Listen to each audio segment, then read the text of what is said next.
2027 সালে মেয়েদের ফুটবল বিশ্বকাপের আয়োজন করা হয় ব্রাজিলকে।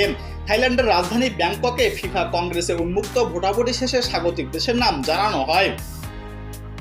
আয়োজক হওয়ার দৌড়ে ছিল যৌথভাবে ইউরোপের 3টি দেশ বেলজিয়াম, জার্মানি এবং নেদারল্যান্ডস। ভোটাভুটিতে 119/78 ব্যবধানে তাদের হারিয়ে দেয় ব্রাজিল। লাতিন অঞ্চলের মধ্যে তারাই মেয়েদের ফুটবল বিশ্বকাপের প্রথম স্বাগতিক দেশ হল। 1950 ও 2014 সালে ছেলেদের বিশ্বকাপ আয়োজনের অভিজ্ঞতা রয়েছে ব্রাজিলের। কংগ্রেসে ফিফা সভাপতি জিয়ান্নিতো ইনফান্তিনো ব্রাজিলকে অভিনন্দন জানিয়েছেন। বলেছেন, ব্রাজিলে আমাদের সেরা বিশ্বকাপ হবে। বিএনজি, বেলজিয়াম, নেদারল্যান্ডস, জার্মানিকেও বিটকে অনেক ধন্যবাদ। তারা বিট করেছে, তারাও অসাধারণ। আয়োজকদের লড়াইয়ে থাকা প্রতিদ্বন্দ্বী দুপক্ষই মানদণ্ডপূর্ণ করেছে।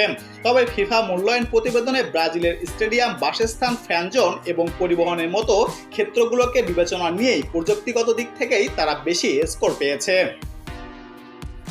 এদিকে ব্রাজিল ফুটবল ফেডারেশনের সভাপতি অ্যানকালো রদ্রিগেস বলেছেন, আমরা জানতাম সাউথ আমেরিকার নারী ফুটবল ও নারীদের জন্য বিজয় উদযাপন করব। আপনারা নিশ্চিত হতে পারেন কোনো অপূর্ণতা ছাড়াই আমরা নারীদের জন্য সেরা বিশ্বকাপটি সম্পূর্ণ করব।